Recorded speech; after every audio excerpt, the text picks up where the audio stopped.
Lihan at nakasaksi ng ating kasaysayan at nagsilbing mga mabubuting pastor sa ating komunidad. Ngunit higit pa sa pagiging isang parokya, ito rin ay naging heart of the Diocese of Novaliches, the seat of the bishop, the shepherd of our diocese.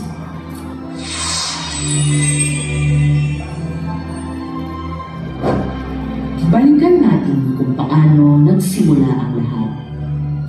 Kahit wala pang formal na parokya ang Fairview, regular nang ginaganap ang banal na misa sa ilalim ng pangunguna ni Father Nico Hofstede ng Our Lady of Mount Carmel Parish sa Project 6. Ang aming kasaysayan ay hindi lamang tungkol sa simbahan, ito rin ay kasaysayan ng Barangay Fairview.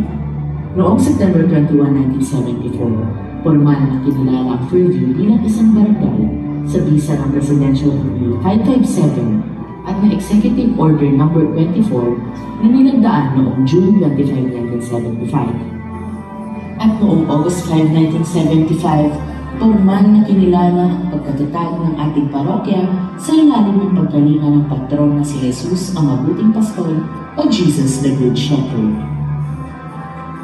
Sa halos 2 taon, pansamantalang idinaos ang mga misa sa kanto ng Fairview Avenue at Regalado Highway na ngayon ay tinatayuan ng Fairview Central Mall o FCM. At noong taong 1977, nagkaroon ng groundbreaking and cornerstone laying ceremonies sa lupang tatayuan ng ating parokya.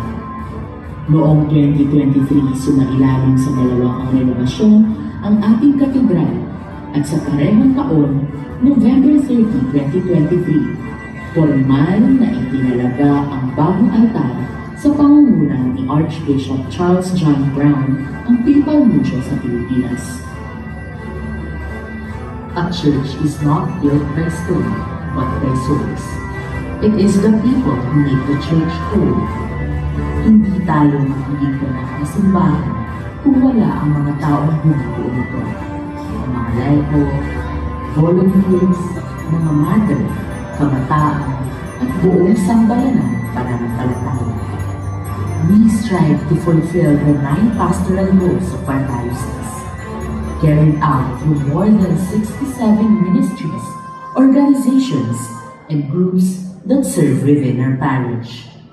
Each one with a mission, each one answering the call to serve.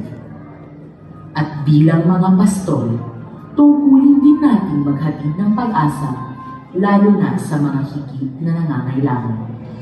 Sa bawat programang pinangungunahan ng ating sugahan, we become the hands and feet of the Good Shepherd. We go where we are needed most, carrying with us not just aid, but compassion.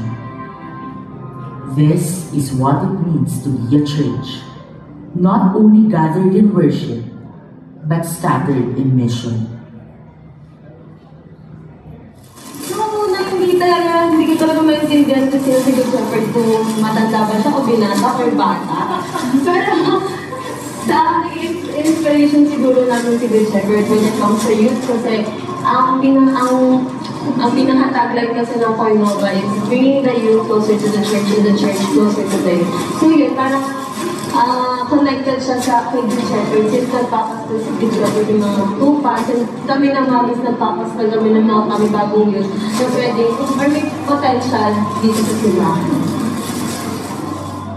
We look forward to the next 50 years with hope in our hearts and faith in our steps because the mission continues and the journey continues. That is the hope we carry. A hope that builds, that heals, and that serves. Together as shepherds of hope, we move forward, rooted in Christ, united in love, and ready to serve.